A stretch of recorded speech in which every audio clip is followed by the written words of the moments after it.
This individual has logged his breakfast meal. The meal provided 505 calories, of which 38 grams came from protein. This user is considered elderly but very athletic. Accordingly, the user says that he needs to consume 180 grams of protein every day.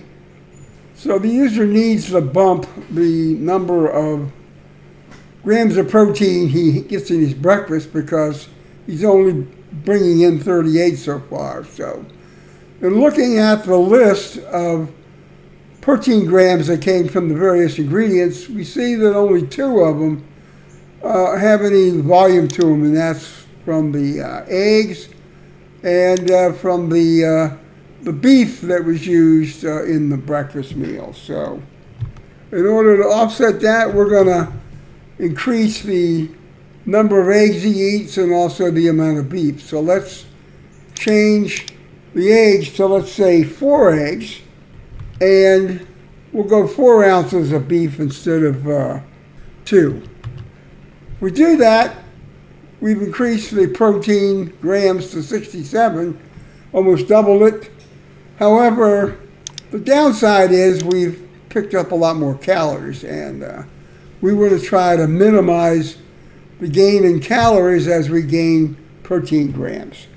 Keeping in mind that there are 4 calories in every gram of protein. Now if we look at the list of what he's eaten so far, we can see that he gets 126 calories from the toast and another 52 calories from the butter.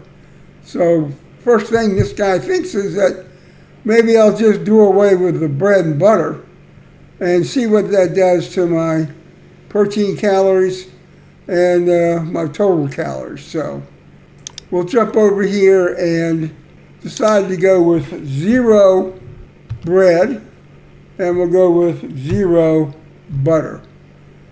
We drop down some calories. We're still higher than we were. We were originally 505.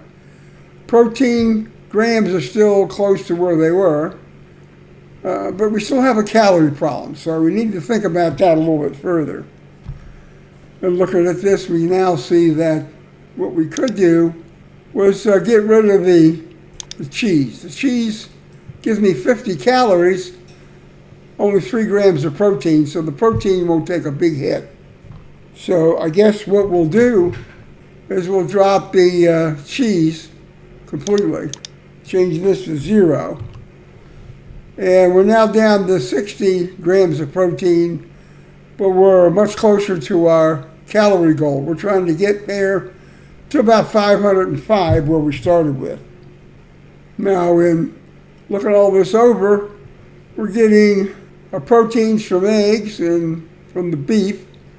Only thing left we're having this breakfast is coffee, which gives us almost nothing calorie-wise and nothing really protein-wise. So I guess if we cut out the coffee, which I'm not loath to do, we could gain a little bit here, get closer to our goal. But I think for this purpose, we're going to just stick with what we got. If we do away with the bread, butter, and cheese, we can keep the calories down to get closer to our protein gram goal. So I think we're going to just leave this breakfast where it is now, basically 4 eggs, 4 ounces of beef, and some coffee.